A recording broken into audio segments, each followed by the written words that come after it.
Okay, so I already have 1.5 cups flour in here. And now I'm going to add in 1 teaspoon of salt. I'm trying to go through this really quickly so that way I can send it all. 1 teaspoon of salt there. And then 3/4 teaspoon of baking powder. So 1, 2, and 3. Okay, and then I just mix it all with my hands. And it's all combined. Okay, very good.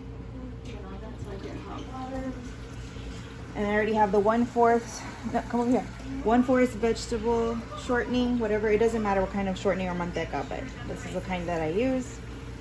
So I put it all in there. And then you're gonna break it up into the flour.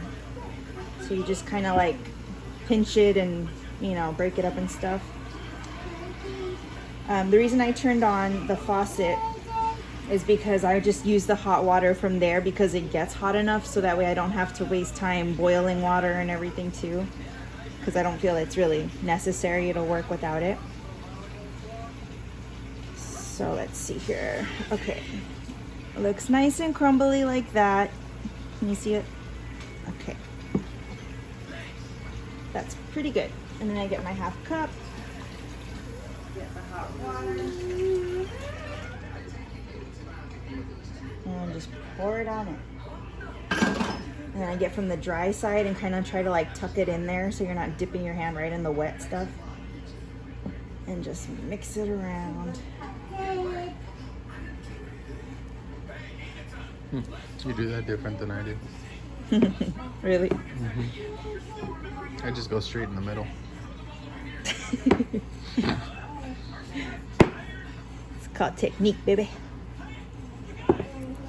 Okay, and see, and I kind of rub it against the side a little to pick up all of the stuff that's on the side. And that way you're kind of rolling it around and stuff.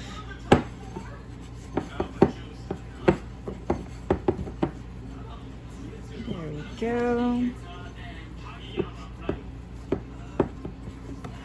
Get all the pieces off. You might want to be sure to use clean hands. Mine were washed when I did this. Okay, there we go. We got our, get a little more pieces. Got our ball. Then you cut this ball in half. So you got 2 pieces. Then you cut this piece in half and this piece in half. Got 4 pieces. And then you cut each one of these in half. So you will end up with 8. Right. So there you got 8, and then you grab one, and I just do this thing where like I tuck everything into it. Could you make more than 8 by cutting those in half, or would they be too small? They'll be like really small. I mean, you can do that if you want to. So there, and then I'm just gonna go ahead and roll it out so you can see and do the rest later. Could you do 2 like that, just so I can see? What? Look, you know, cut them in half. I want to see what size they come out. Okay, well, I'll do that for you later. Let me finish this first. So yeah, like I threw the flour on the thing and on this to try to get it not to stick, because you don't want it like rolling over on it, because then it's hard and stuff. Did you And turn on the yes, comal? the comal is already on. I'll get to that. So yeah, about that size, and then I kind of like flip it around a little to kind of get it to shrink a little bit, so that way it'll fluff up. Hold on, William. Mine are never really come out really circly, but whatever. So okay, and then we just put it on there. I put it to about like a medium heat because I don't want it to burn as soon as it gets there, but sometimes it takes a while. So right now this one will probably come out like one of those flat crunchy ones, but then by the next one it'll come out like a lot more fluffy. So sometimes you need it to be like heating up for a bit. But yeah, that's pretty much it. Probably needs to get hotter because it's not bubbling, but they'll come out awesome after this.